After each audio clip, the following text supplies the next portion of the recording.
Suara Hati. Renungan hari ini, Minggu, 1 Juni 2025. Topik, jangan mudah diprovokasi. Dan jangan lupa saudaraku, untuk membagikan renungan ini kepada orang lain, agar mereka juga mendapatkan kekuatan rohani di dalam Tuhan. Kiranya saudara diberkati oleh Tuhan kita.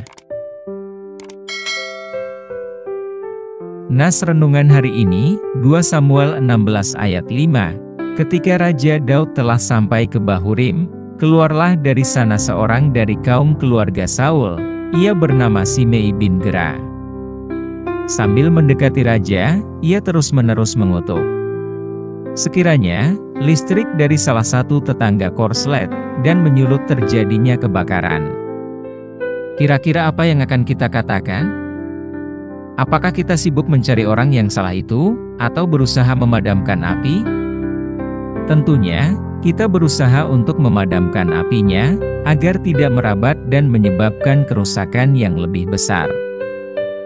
Saudaraku, dalam hidup ini pun, kita bisa saja tiba-tiba diperhadapkan dengan orang yang menyulut amarah di dalam hati kita. Misalnya, usaha atau perhatian yang kita berikan pada orang lain tidak dihargai, atau kita diperlakukan tidak adil dalam pekerjaan, hubungan sosial, atau dalam situasi lainnya.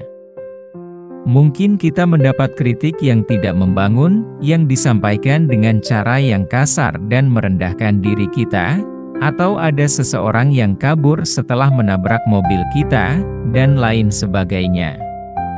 Untuk mengatasi hal demikian, maka langkah yang bijak adalah fokus memperbaiki keadaan, dan bukan malah fokus terhadap siapa yang membuat kita emosi.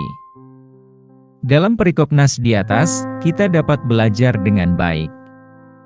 Saat Daud dikutuk oleh Simei, inilah yang Daud lakukan. Sekalipun Daud mendapat kata-kata kasar dari Simei dan terus-menerus menghina Daud, bahkan melempari Daud dan orang-orangnya dengan batu. Tetapi, Daud tetap tenang.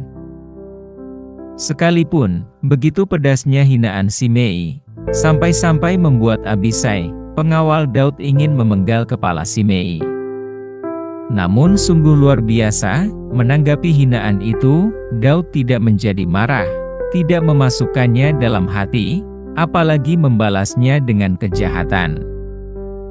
Tanggapan Daud terhadap kutukan Simei adalah contoh respon yang patut boleh kita tiru sebagai orang percaya kepada Kristus.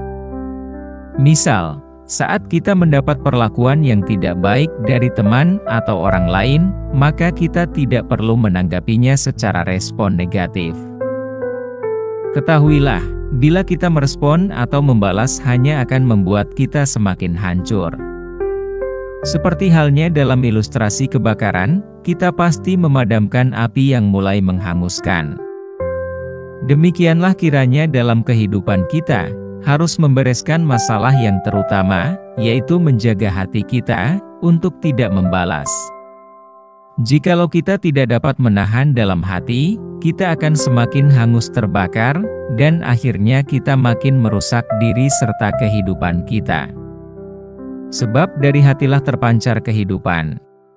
Mari saudaraku, teladanilah Daud. Tugas kita adalah menyerahkan semua perkara kepada Tuhan. Izinkanlah Tuhan yang membela dan membalas. Sebagaimana kata Daud, biarkanlah dia, mungkin Tuhan akan memperhatikan kesengsaraanku ini dan Tuhan membalas yang baik kepadaku sebagai ganti kutuk orang itu pada hari ini. Ayat 11, Amin.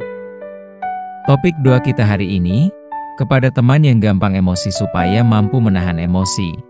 Salam sejahtera saudaraku, Tuhan Yesus memberkati kita.